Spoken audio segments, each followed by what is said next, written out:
요즘 게 기술이 발달하면서 그런지 시계 하나로만 모든 일들을 할 수 있는, 많은 일들을 할 수 있는 그런 시대가 되었습니다.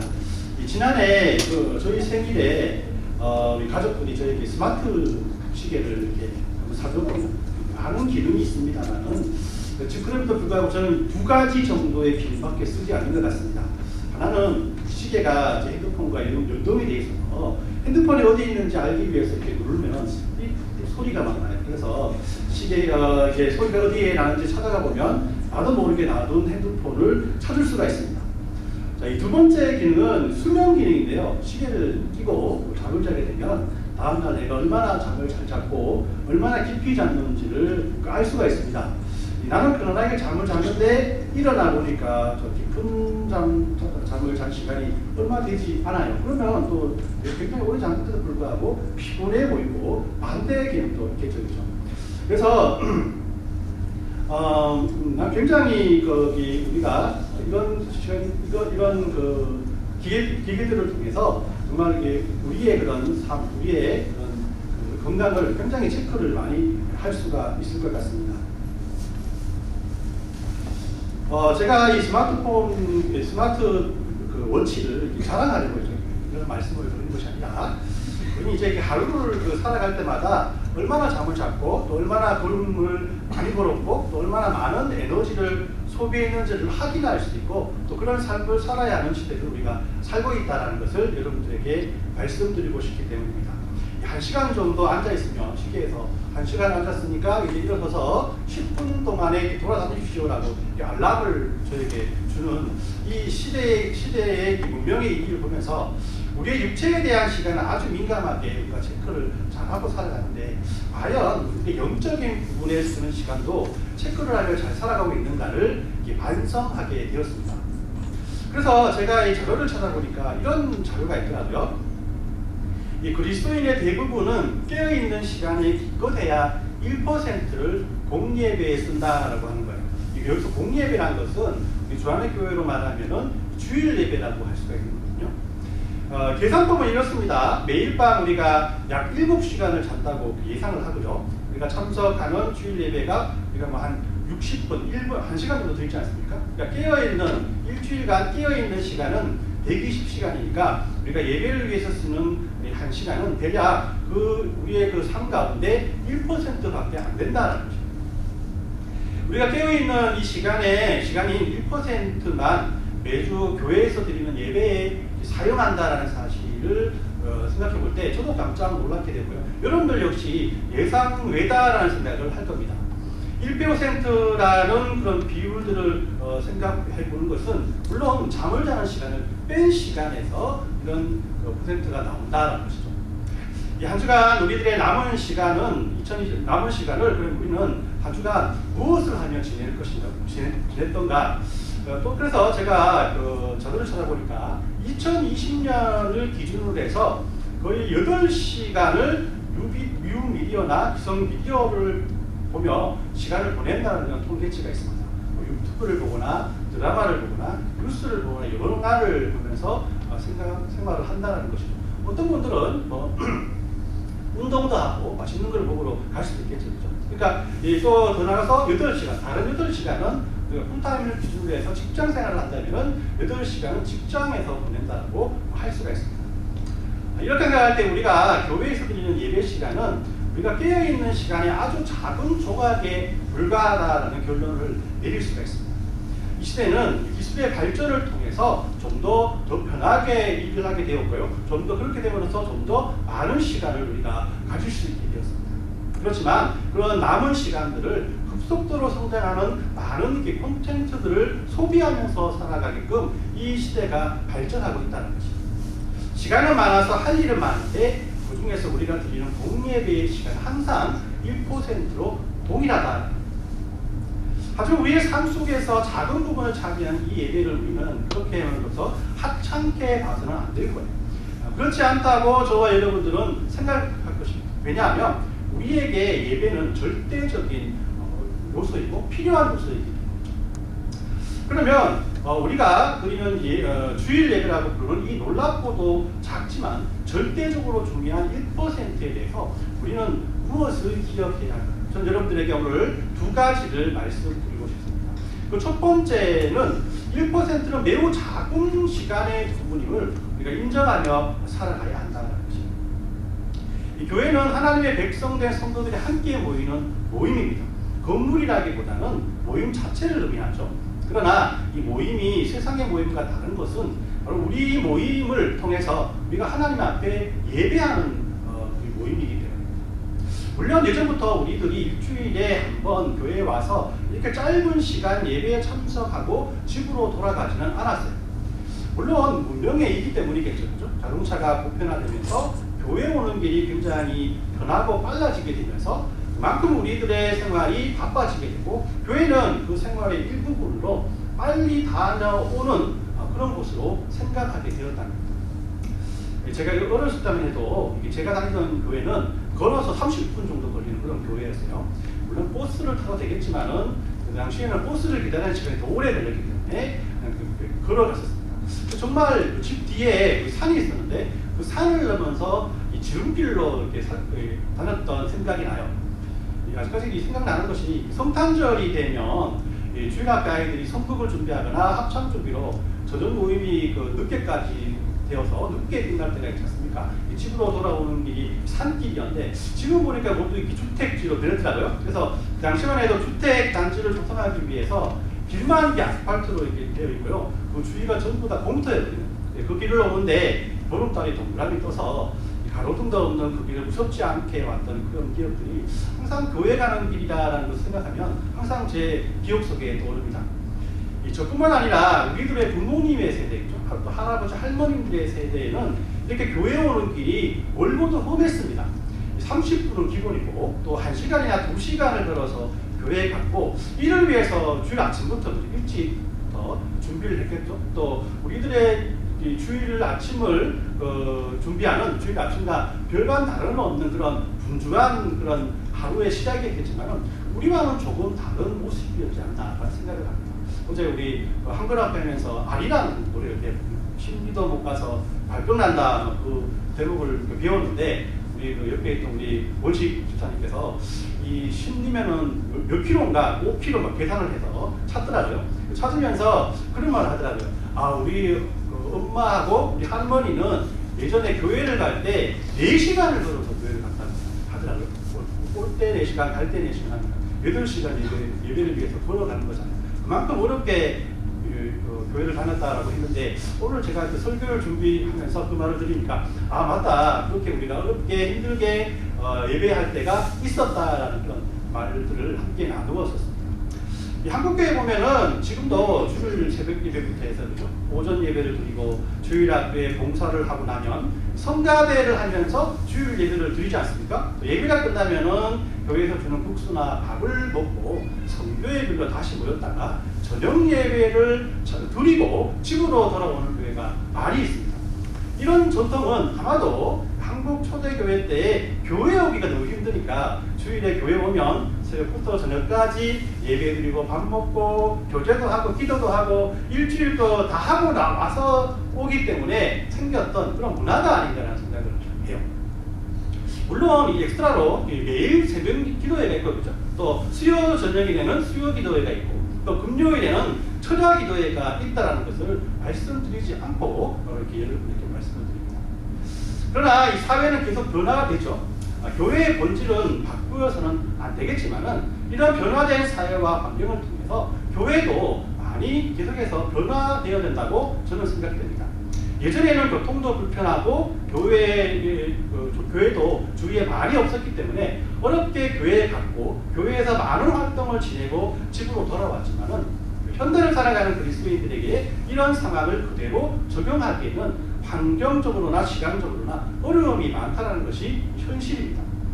우리 주안의 교회도 환경적으로 예배를 주일밖에 드리지 못합니다. 이것이 현실이기 때문에 우리는 더욱 예배에 집중하고 일주일에 한 번밖에 드리지 못하는 이 주일 예배를 더욱 소중히 받아들여야 할 것입니다. 하지만 우리가 명심해야 될 것은 한 주간의 삶 속에서 1%밖에 안 되는 이 짧은 시간에 하나님께 예배를 드렸다고 해서 만족하며 살기보다는 내가 정성스럽게 그리고 믿음으로 드리는 이 예배가 하나님께서 우리에게 주신 은혜에 비교한다면 너무나 작은 부분임을 우리는 인정하며 살아가야 한다는 것입니다. 두 번째로 우리는 100%와 같은 1%의 예배를 드려야 한다는 것입니다. 일주일에 1%만 예배를 위해 시간을 쓴다는 현실에서 우리는 너무나 작은 부분 하나님께 예배한다는 생각을 하면서 그런 퍼센트를 높이기 위해서 더 많은 시간을 예배에 활용하기 위해서 노력해야 한다는 생각을 할 수가 있습니다. 하지만 양을 늘린다고 해서 질이 높아지는 것은 아니지 않습니까? 하나님께서도 또 예수님께서도 예배는 신령과 진정으로 드리는 것이지 긴 시간 드리는 것이 답이 아님을 우리에게 말씀하셨습니다. 그리고 주안의 교회와 같은 장소를 빌려서 예배를 드리는 이민교회들은 장소를 빌리는 것이 너무나 어렵기 때문에 어쩔 수 없는 상황이라고 할 수가 있습니다. 그렇기 때문에 우리는 1%의 시간이지만 이것을 100%처럼 사용해야 한다는 결론을 내릴 수밖에 없다는 것입니다. 비록 주일에 1시간을 예배하지만 그 예배를 임팩트 있게 드린다면 100%는 오버이지만 나름 많은 프로테이지를 하나님께 드리는 시간을 우리가 만들 수 있다는 생각을 하게 된다는 것입니다. 그래서 저는 여러분들에게 이 예배가 정말 100%를 시행하는 임팩트를 가지게 하는 노력들을 여러분들에게 3가지 정도 말씀을 드리고 싶습니다. 먼저 우리는 교회가 된다는 것의 의미를 잘 파악하는 것이 중요하다고 생각합니다. 교회가 된다는 것은 이 교회 공동체가 예배 공동체가 되어야 한다는 것이고 예배 공동체란 1시간 예배를 드리는 것으로 끝나는 것이 아님을 우리가 알아야 한다는 것입니다. 우리들이 지향해야 할 예배 공동체는 초대교회 공동체라고 할 수가 있습니다. 제가 지난주 설교를 통해서 잠시 언급했지만은 이 초대교회 공동체는 누가 시켜서 하는 것이 아니라 알아서 척척척 스스로 잘 돌아가는 그런 공동체라고 말씀을 드렸습니다. 자신의 유익을 위한 삶이 아니라 다른 지체를 섬기는 삶을 살았다라고 여러분들에게 소개해 주었습니다. 여기에 덧붙여서 초대교회가 교회가 되는 것은 성경 말씀을 아는 것에 그치는 것이 아니라 실제 삶 속에서 그런 삶을 살기 위해서 노력했다는 것입니다. 즉, 이 교회가 된다는 것은 참된 교회가 된다는 것의 참된 의미는 이렇게 성경 말씀을 실천하는 공동체라는 것입니다. 여러분들 이 성경에 뭐라고 말씀하십니까? 갈등의 관계 속에서 고통이라는 것에서 서로를 용납하며 살라라고 우리에게 말씀하지 않습니까? 서로 거짓말하지 말고 서로 비판하지 않고 서로 비방하거나 원망하지 말라고 우리에게 분명히 말씀하고 계십니다. 서로 사랑하라고 또 곧 서로의 짐을 져주라고 서로 섬김으로 살라라고 우리에게 부탁을 하고 있다는 것입니다. 그러나 이 모든 것들을 실현하기 위해서 우리에게 주어진 1시간의 예배 시간은 너무나 짧고 힘든 시간입니다. 그래서 우리는 예배 후 친구라는 교제의 시간을 가집니다. 하지만 그 시간도 2시간 넘지 않죠. 총 주일에 교회에서 시간을 보내는 시간은 3시간을 넘지 않는다는 것입니다. 이렇게 교회가 된다는 것은 한 번 예배를 드리는 것으로 끝나는 것이 아니라 이 성경의 말씀을 실천하며 살아가는 교회가 되는 것을 말합니다. 그러나 주일 하루 만에 이 모든 것들을 서로 실천하기는 거의 다 불가능하다고 볼 수가 있는 거죠. 자, 그렇기 때문에 우리는 100%와 같은 1%의 주일 예배를 우리의 신앙생활 중에서 가장 소중한 시간으로 드려야 한다는 것입니다. 주일 예배가 우리에게 가장 소중한 시간으로 여겨지기 위해서는 하나님께 우리가 예배를 할 때 하나님께서는 그 예배를 통해서 우리에게 지속적으로 은혜를 주신다는 사실을 알아야 한다는 겁니다. 우리는 주일 예배를 위해서 이 예배 장소에 오면 바로 앉아서 오늘 있을 예배와 그 예배에 참여하는 자신의 모습을 위해서 기도해야 합니다. 그리고 예배 찬양을 할 때, 또 사도신경을 암송할 때, 성경 말씀을 낭독할 때, 대표 기도를 할 때, 설교 말씀을 들을 때, 함께 들은 말씀을 가지고 통성 기도를 할 때, 또 축도를 받을 때, 그리고 성찬이 있을 때는 성찬에 참여하면서 각각 순서마다 하나님의 은혜를 사모하는 마음으로 예배에 참석해야 한다. 하나님께서는 이 모든 순서를 통해서 여러분들 각자에게 은혜를 예비하고 계시다는 것입니다. 그렇기 때문에 모든 성도들이 모든 예배의 순서를 한마음 한뜻으로 하나님께 드리며 예배할 때 우리 주안의 교회 모든 성도들은 하나님으로 인해서 하나가 되는 경험을 하게 된다. 제가 이게 한국에 있을 때 대구에서 사역을 했는데요. 대구에서 대구 예보라는 예술고등학교가 있었어요. 거기서 한 2년 반 정도 교목으로 섬겼었습니다. 그런데 학교에서 하는 행사마다 국민노래가 있지 않습니까? 다른 데에서는 다 이게 뭐 음악을 틀어서 스피커에서 나오는 것으로 국민노래를 하지만은 예보이다 보니까 오케스트라가 반주를 합니다. 그리고 가끔은 합창단 아이들이 애국가를 막 부르거든요. 나도 모르게 항상 그 국민노래 할 때마다 마음이 막 그렇게 참 이런 곳에서 내가 참 국민노래를 하는구나 라는 생각을 했어요. 자, 이런 감동을 제가 지난주에 한글학교 개강식 때 다시 한번 좀 느꼈습니다. 한글학교 개강식 때 모두 일어나서 이것도 국민노래 진짜 한 20-30년 만에 한번 해보셨지 않습니까? 비록 작은 스피커에서 나오는 유튜브의 음악이었지만 가슴에 손을 얹고 그 애국가 제창을 할 때 오랜만에 들어서 그런지 참 부끄럽긴 하지만 왠지 마음속에서 뭔가 애국심이 솟음쳐 오면서 코가 찡한 그런 느낌을 느꼈습니다.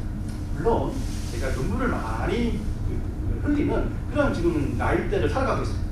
하지만 아마도 거기에 참여한 모든 분들이 이런 감동 아닌 감동을 받았지 않나라는 생각을 합니다. 왜 그렇습니까? 애국가예요. 애국가는 한국 사람이라면 누구나 한국 사람으로서의 정체성을 반사적으로 가지고 오는 그런 요소가 있기 때문에 여러분 우리가 비교하기는 좀 그렇지만은 예배 시간은 하나님의 은혜를 삼하는 마음으로 참여하는 모든 사람들에게 이런 애국가와 같은 하나님의 은혜를 사모하는 요소라고 합니다. 하나님의 자녀들은 이 예배를 통해서 같은 은혜를 체험하고 교회 공동체를 믿음으로 하나게 되게 하는 그런 기적과 이적들이 바로 예배를 통해서 나타나게 됩니다. 왜냐하면 하나님께서는 예배를 통해 틀림없이 여러분들에게 은혜를 끼치기 때문이라는 것입니다. 그렇기 때문에 한 주간의 짧은 시간인 예배 시간 소중히 여겨야 한다. 마지막으로 우리는 더 나아가서 이 100%와 같은 1% 예배를 드리기 위해서 소중한 이 한 시간을 위해 한 주간을 준비해야 한다. 우리는 한 주간이 이 한 시간의 예배의 시간을 위해서 깨어있는 168시간을 준비하며 살아가야 한다. 여러분들이 한 주간 개인적인 묵상과 성경 읽기를 하시고 기도를 하시는 분들이라면 이 모든 은혜를 완성시키는 것은 여러분들의 개인적인 삶이 아니라 주일 예배임을 분명히 명심하시기 바랍니다. 한 시간에 찬양 시간에 또 기도하는 시간에 한 주간 받은 은혜를 한번 여러분 생각해 보십시오. 전해지는 말씀과 함께 감사의 제목들을 여러분들 그 말씀에 적용해 보십시오. 비록 저와 여러분들이 은혜 받은 것은 다르지만은 같은 하나님께서 각각 저와 여러분들에게 주시는 말씀이기 때문에 결국은 바로 하나님의 말씀이요 살아있는 생명의 말씀이라는 것입니다. 분명히 연결되는 연결점이 있다는 것입니다. 그것을 성도들과 또 교제를 통해서 또 성경 공부를 통해서 함께 나누는 것입니다. 그래서 한 주간 우리에게 주신 하나님의 은혜는 주일 예배를 통해서 성도 간의 그런 교제를 통해서 진정으로 여러분들의 것이 된다는 거죠. 왜냐하면 하나님은 각자 고립된 개인으로 살아가려고 또 그렇게 예배하라고 우리를 만드시지 않았기 때문에 우리 교회 공동체를 만드시지 않았기 때문에 개인적인 묵상도 또 개인적인 기도도 영광스러운 선물이고 꼭 필요합니다. 소홀히 하거나 당연한 것으로 이루어서도 안 되죠. 그렇지만 우리 개인의 영적인 습관은 공동체 안에서 함께 누리는 교회 안에서 함께 누리는 하나님과의 꾸준한 만남으로서 비로소 완성되는 시간이기 때문에 우리는 예배를 통해서 여러분들의 삶과 여러분들의 은혜가 완성되고 또 여러분들에게 분명히 마음속에 깊이 새겨진다는 것입니다. 우리 성도들이 교회 이외에서 만나기가 뭐 그렇게 쉽습니까? 그죠? 그렇기 때문에 이 주일날 예배나 교제를 통해서 여러분들의 기도 제목과 은혜를 함께 나누시고 여러 가지 필요한 도움이나 기뻐할 소식들을 함께 나누어 주십시오. 목사인 저에게도 궁금한 것이 있으면 물어와 한번 보시고요. 또 기도 제목들이 있으면 서로에게 부탁해 주십시오. 그리고 공동적으로 기도할 수 있는 그 기도 시간에 그 기도 제목을 가지고 함께 기도했으면 합니다. 여러분들 혼자 기도하면서 받은 응답은 여러분들 혼자의 것이지만 교회가 함께 기도하면서 받은 응답은 교회의 응답이요 교회의 기쁨이 되게 됩니다. 이렇게 모든 성도들이 날마다 이날이 아니면 안 된다는 날마다 그런 마음으로 주일 주일을 사모하시기 바랍니다. 주일날이 아니면 안 된다는 그런 마음으로 한 주간을 이 주일 예배를 위해서, 이 주일 모임과 교제를 위해서 여러분들 기도함으로 말씀으로 말미암아 준비해 보시기 바랍니다. 오늘 말씀을 정리합니다. 주일 예배는 매주 168시간 가운데 단 1시간이며 이것은 깨어있는 시간 동안에 교회로서 살아가는 시간 중에 1%에 불과하다는 사실을 여러분들 받아들이시기 바랍니다. 그렇기 때문에 우리는 주일 예배는 하나님의 말씀을 듣고 성도들과 그 은혜를 나누는 그리스도인들에게 가장 중요한 시간. 그렇기 때문에 우리는 한 주간을 이 시간을 위해서 기도로 여러분들 최선을 다해서 말씀으로 준비하셔야 합니다. 하나님께서는 이 1%의 시간을 통해서 한 주간 동안 이 험한 세상을 살아갈 힘과 용기를 여러분들에게 주시고 여러분들에게 은혜를 베풀어 주시는 것은 어떤 면에서는 큰 기적이라고 할 수가 있습니다. 아주 작은 시간이지만 가장 소중한 시간인 이 주일 예배를 통해서 한 주간을 하나님과 함께 살아갈 수 있는 거죠. 이 사실이 오늘 설교의 제목처럼 우리들의 믿음 생활 속에서 1%가 주는 큰 기적이라고 말씀드리고 싶습니다.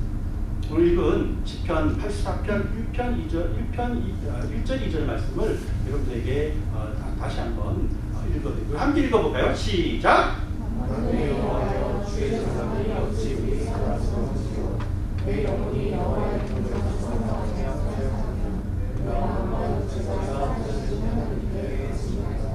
아멘.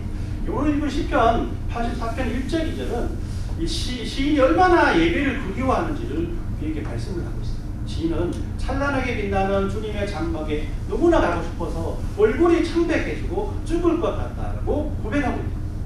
그래서 마음과 육체가 하나님께 부르짖는다라고, 부르짖는다라는 뜻의 원뜻은 진동하다, 몸이 떨린다라는 그런 의미를 가지고 있습니다. 몸이 떨린 정도로 탄식하며 하나님의 그런 예배를 그리워하고 사모하고 있다는 거죠. 여러분, 이렇게 예배를 사모하는 사람이라면 예배의 자리에 나가기까지 얼마나 많은 것으로 준비해야겠습니까? 그리고 그 예배가 일주일에 1시간이나 짧은 시간이라면 시인을 그렇게까지 준비하고 사모하게 하는 이 예배의 시간이야말로 우리들의 삶 속의 기적이라고 할 수 없다는 거죠. 이런 1%의 기적을 통해 오늘 한 주간은 또 하나님 앞에 가까이 나가면서 다음 일주일을 시편 84편의 시인처럼 사모하고 기대하면서 한 주간을 살아가는 저와 여러분들이 예수님의 이름으로 축원합니다. 네.